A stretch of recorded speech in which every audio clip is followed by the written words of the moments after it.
Searches for overseas hotels and flights surged in China as soon as authorities announced an easing of COVID travel restrictions.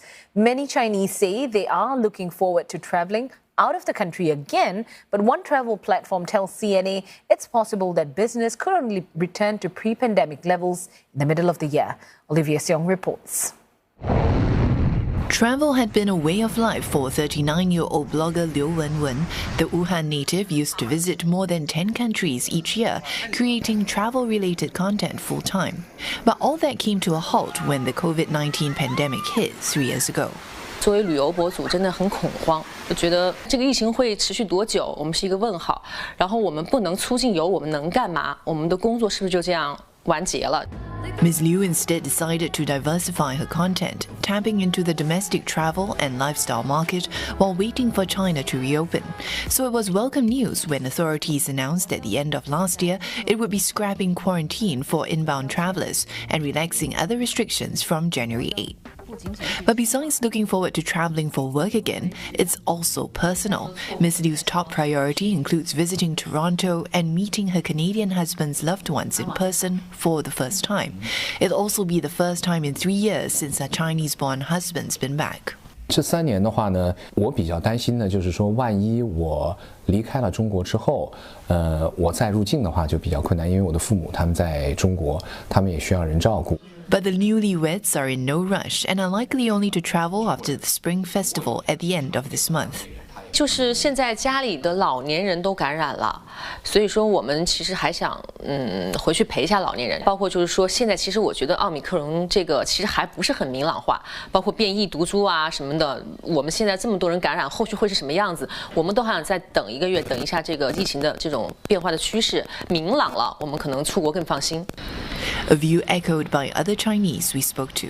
我还是比较怕生病的，毕竟新冠感染确实好的也挺快，但是过程也是挺难受。境外的这个限制的各种因素，还有国际关系嘛，会不会有安全的问题啊，或者是这个各种不便利啊？ This comes as China continues to grapple with infections in the country.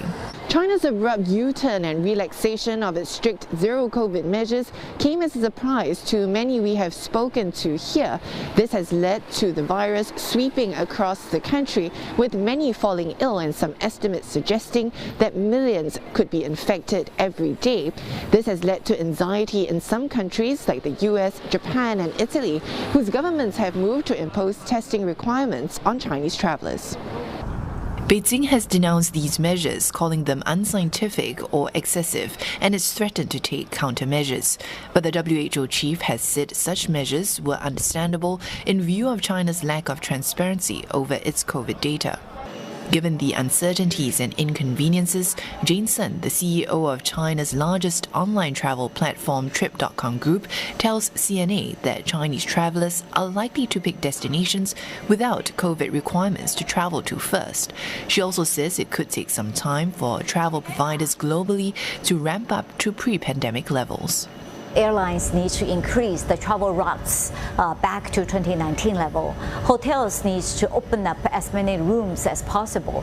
Local tour operators need to have the capacity to receive the customers into their region.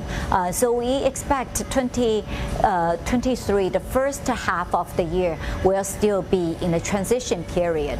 The second half might be business back to normal compared to 2019. But while many Chinese like Ms. Liu have missed being able to travel overseas, she tries to see the silver lining from having to stay put in China. 也是因为疫情，我们因祸得福，收获了一段感情。对，可以安排下一阶段的这个深度旅游和工作。 That includes holding a wedding in Canada later this year. Olivia Siong, CNA, Beijing.